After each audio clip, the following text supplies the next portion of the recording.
Hello everyone, this is Taryn with Wonderfully Made Handcrafting, and today I'm working on this junk journal that is going through my grandma's life, basically. She unfortunately passed away 10 years ago. I can't believe it's been 10 years, but she was just such an influential woman in my life as a kid, and I really wanted to know more about her childhood and how she grew up and, nursing school and all that fun stuff.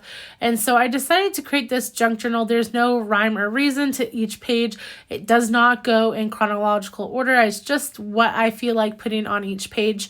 My grandpa has been awesome in getting me a lot of paper goods and stuff that they've scanned into a copier and given to me so I can use those items without using the originals, and so they're all safe.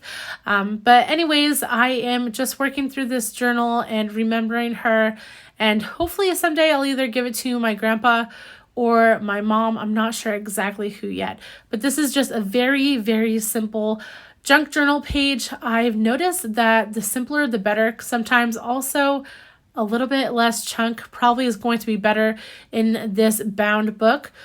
So I have some pictures here of her nursing outfit, or one of her nursing outfits that she had. And I also had this little ticket from the laundromat when she got her dry cleaner, when she got her nurse uniform dry cleaned. So I thought that was something fun to add. My grandpa gave it to me. So I have a couple different things from her. I also have her certificate on the right hand side that I split in half and just added to that page. I'll probably use the other half somewhere else in this junk journal, but I am trying to keep some stuff private because, it's pretty personal stuff in here.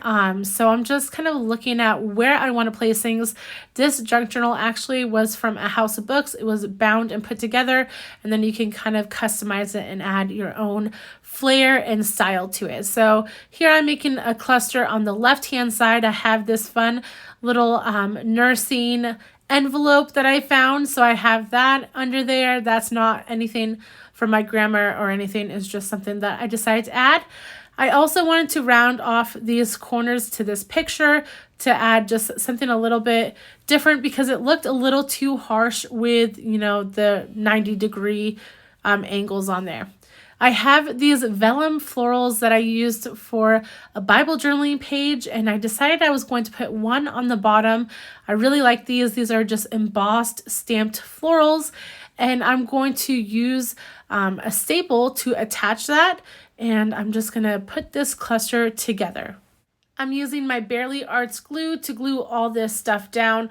This is fabulous glue, and I know it's going to stay for years and years to come. I could have also made a pocket out of this envelope, but I just didn't have anything to put in it. So I decided to just glue it down fully, and then I'm going to put the receipt down. And then with that vellum floral, like I said, I'm going to use my tiny attacher. However, if I would have thought more, I probably would have put the staple a different way on that floral.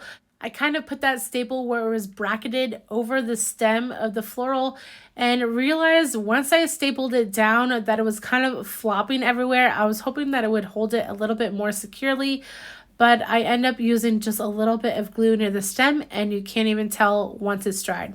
Now, that staple does go through the whole page, but I'm not concerned about it because I'm sure I can cover it up with something on the back side as well. So there's me putting the little glue near the stem.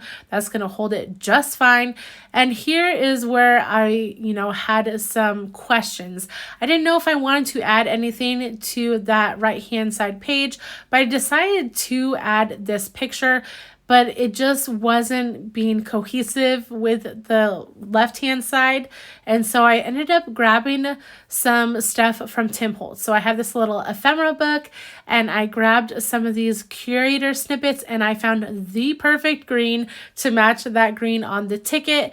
And then I'm just going to look at these little sayings. I found some really good ones, but it just didn't seem like it was going together. And so I went actually back to my ephemera book, grabbed another little snippet, and then you will see me use this decal edge trimmer to add a little something extra to this photo of my grandma. Now that one curator snippet doesn't have really anything on it, and so I decided to use these rub-ons from Tim Holtz, and I will just rub on a little thing on there. It's just like a little number, and that is how I'm going to kind of put this mini cluster on the right hand side together.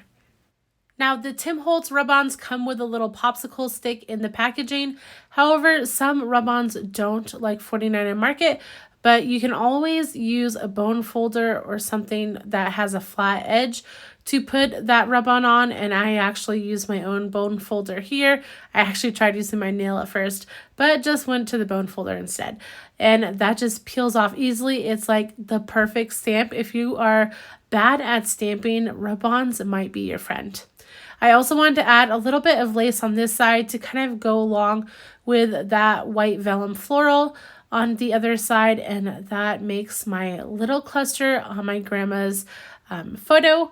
I also didn't know if I wanted to add it with a paper clip to the side, but I ultimately decided to just glue it down in that little space right there because I really liked that border.